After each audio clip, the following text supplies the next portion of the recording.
Hi everybody, my name is Lauren. I am the intern at United Way, so I've been helping them with all of these videos in the calendar you've been seeing throughout the month of March, and it's been a great time. I've really enjoyed it. I'm also a student at Alma College, so I love being a student just like you guys and pushing towards my learning.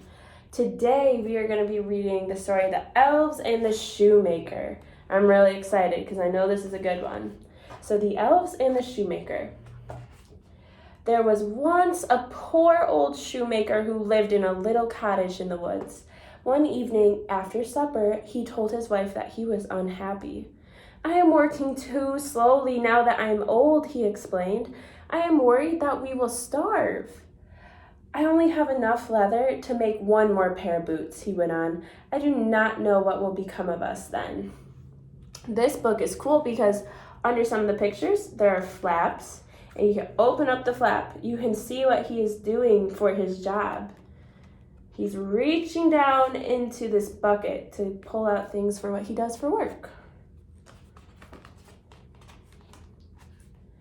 After supper, the shoemaker went to his bench. He cut out the leather pieces so that they were ready to make into shoes the next day.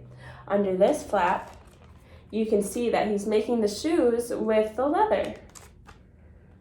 The old shoemaker was so tired from working all day that he fell into a deep sleep. The next morning, he seemed to remember that he had heard strange noises from his workroom, but he told himself that must have been the dreaming. So you can see under this flap, he's sleeping, but underneath, he's wide awake trying to figure out what those noises are he's hearing.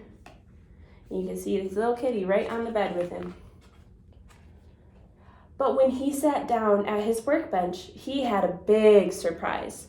A pair of fine boots had been made from the leather pieces he had cut out the night before. "Look at these," he showed his wife. "They would have taken me at least 3 days to make." "The stitching is exquisite," she agreed. "Beautiful." Under this flap, there's a magnifying glass, and then you can see the shoes. They look very beautiful. I wonder who made them. The shoemaker put the boots in his shop window. Before long, a rich man arrived, asking to try them on. "I love them," he congratulated the shoemaker. "I must have them. Name your price."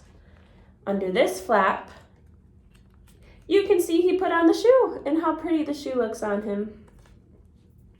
And he gave the shoemaker a truly handsome sum in solid gold pieces.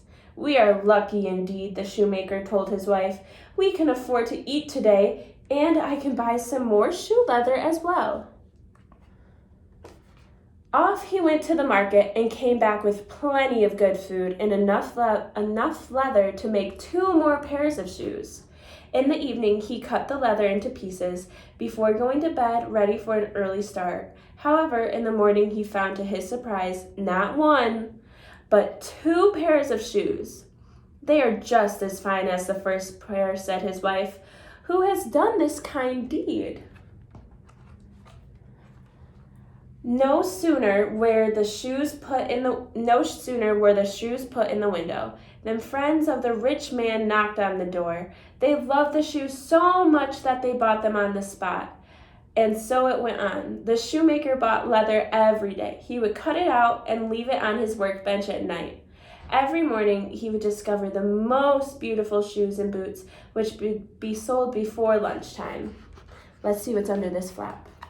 Oh, more beautiful shoes. I really like the blue pair. One evening, the shoemaker was sitting in front of the fire with his wife. "I would like to know who has been helping us," he said. "Why don't we sit up and watch instead of going to bed?" They hid themselves behind a curtain and watched, still as mice. Mice are very still. Oh, I bet I know what's behind this flap. I bet it's the shoemaker and his wife. There they are, hiding behind the curtain. Towards midnight, the window sprang open, and 2 little elves climbed through, dressed in rags. In an instant, they sat down upon the shoemaker's bench and picked up all the leather pieces that were cut out. They began to pull and stretch the leather, stitching it and tapping it, their fingers racing faster than the shoemaker had ever seen. Here you can see under this flap, they're both going and making the shoe right now super fast. In no time at all, 4 pairs of shiny boots and shoes were standing on the bench. Then, quick as a flash, the 2 elves were gone. Rubbing their bewildered eyes, the shoemaker and his wife crept up to the bed. And you can see all the shoes they made there, the 4 pairs of shoes they made. The next morning, they could hardly believe what they had seen. How can we repay them for helping us, wondered the shoemaker. Let's make them some proper clothes, suggested the shoemaker's wife. Good idea, agreed the shoemaker, and I will make them each a pair of boots. So there he goes to work, working on the boots. When the elves came in later that night, they went straight to the workbench to begin work, but found the little clothes and boots instead. No flaps on this page. They both burst out laughing with delight, took off their old rags, and admired their new outfits in the mirror.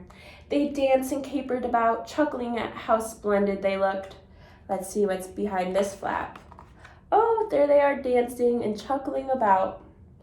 If you don't know what chuckling means, it's a word just like laughing. They're just laughing and having a fun time. At last, they clambered up to the window and jumped deep into the night.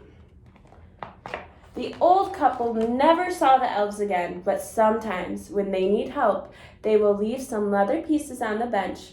From time to time, the old man will put out a little jacket or a shirt or a pair of small shoes, and in the morning, they will be gone.